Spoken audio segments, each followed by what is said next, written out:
दिउँसोको टन्टलपुरे घामलाई छल्न र घुम्न आज शिवराज नगरपालिका वडा नम्बर 1 को गाउँ भनेर चिनिएको दोबाटा गाउँमा जान मन लाग्यो।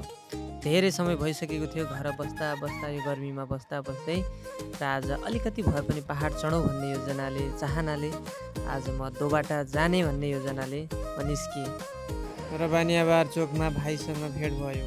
त्यहाँबाट हामी दोबाटा पुग्छौँ फेरि होइन। आज दोबाटा पुगेर धेरै समय भयो बस्दा बस्दै यो गर्मीमा गाह्रो भयो। बानियाबार हुँदै हामी सुराई ब्रिज हुँदै निस्क्यौँ। यो सुराई ब्रिज जसले यो क्षेत्रको समग्र विकासको लागि ठुलो भूमिका पनि खेलेको छ। सुरै खोला पार हुँदै हामी अगाडि कलौनी चोकसम्म पुग्यौँ। कलौनी चोकबाट हामी उत्तरतर्फ लाग्यौँ।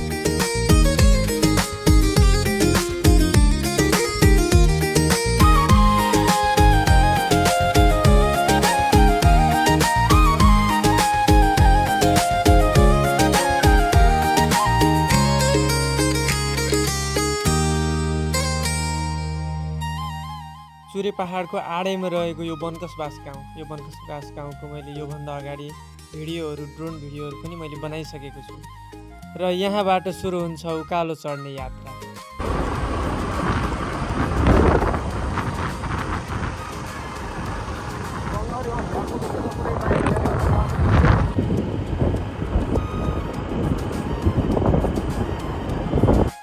दोबाटा पुग्नुभन्दा अगाडि आउने सुराई ब्रिजको छेउमा रहेको यो भाइरल पहाड र देशकै सबैभन्दा ठुलो बासुकी नागको मूर्ति भएको स्थान, जहाँ हजुरले पटक पटक फोटो पनि खिचिसक्नु भएकै होला। यो ठाउँ हजुरहरूलाई थाहा नै छ।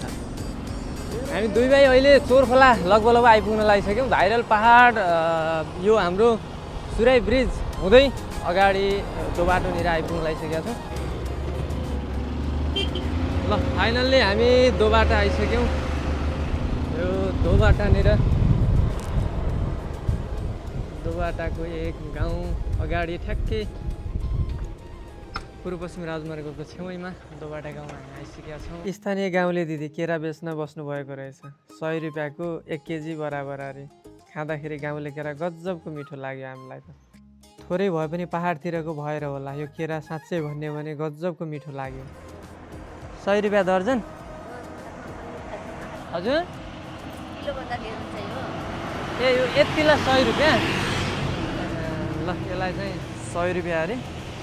हाम्रो दिदीले हजुर घर चाहिँ कहाँ दिदी? भिडियो बनाऊँ भनेर पनि हो कि हजुरसँग यहाँ को भेटिनुहुन्छ खोजेर नै कि हजुरसँग यसो जो भेटिनुहुन्छ कुरा कानी पनि गर्ने। आज चाहिँ यो ड्रोन उडाएर माथिबाट एउटा भिडियो पनि बनाउने यो ठाउँको भनेर घुम्दै आएको छ। अनि बुवा हजुरको घर चाहिँ यही हो? त्यो दिदीसँग किनेर लिएको केरा हामीले त्यहीँ बसेर खान लाग्यौँ। पूर्व पश्चिम राजमार्ग बनाउँदा यो दोबाटा बस्ती बसेको रहेछ। यो पूर्व पश्चिम राजमार्ग बनाउँदा ठेकेदारको रूपमा काम गर्नुभएको त्यही दोबाटा निवासी स्थानीय बुवासँग पनि छोटो मिठो कुरा गरेका छौँ। के भन्नुहुन्छ उहाँ? मेसिनले काम गर्यो। ए यो पुलहरूमा मात्रै जहाँ अप्ठ्यारो थियो त्यहाँ चाहिँ गऱ्यो। दुईटा पुल मात्रै बालुवाङको त्यो ठुलो पुल र यो पुल न अरू पुल सबै मान्छेले जग खनेर काम गरेका पुल पनि मान्छेले आफै कर्मचारी भएर काम गरे। लगभग यहाँको बस्ती त यही काम गर्दा गर्दै बसेको बस्ती नै होला होइन? यो बाटो छेउछाउको बस्ती। हजुर कस्तो त्यहाँ बाटो बनाउनेको केही सरकारी जागिरी हुनुहुन्थ्यो कि गर्दै? प्राइभेट कम्पनीले ठेकदार मार्फत कन्स्ट्रक्सन भन्ने थियो।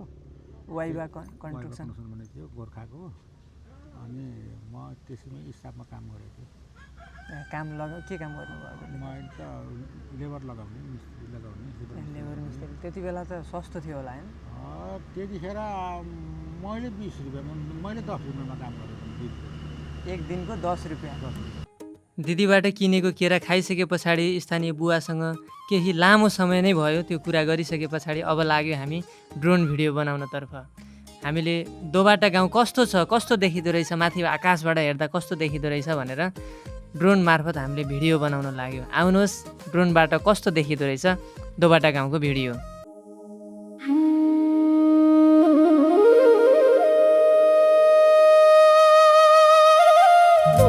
यो हो दोबाटा। केही क्षेत्र शिवराज नगरपालिका 1 नम्बर वडा पर्छ भने केही ठुलो एरिया भने शीतगङ्गा नगरपालिका पर्दो रहेछ। जम्मा जम्मी शीतगङ्गा र शिवराज गरेर लगभग 50 घरधुरी यहाँ बस्दा रहेछन्। 39 घरधुरीहरू मगर समुदायहरू छन् भने 10 घरधुरी जति दलित समुदायहरू बस्ने रहेछन् र 1 घरधुरी मात्रै ब्राह्मण समुदायको बसोबास रहेछ। सबै समुदायहरू एक आपसमा मिलेर बसेको यति राम्रो सुन्दर गाउँ साँच्चै नै भन्ने भने मनमोहक दृश्य देख्न सकिन्छ।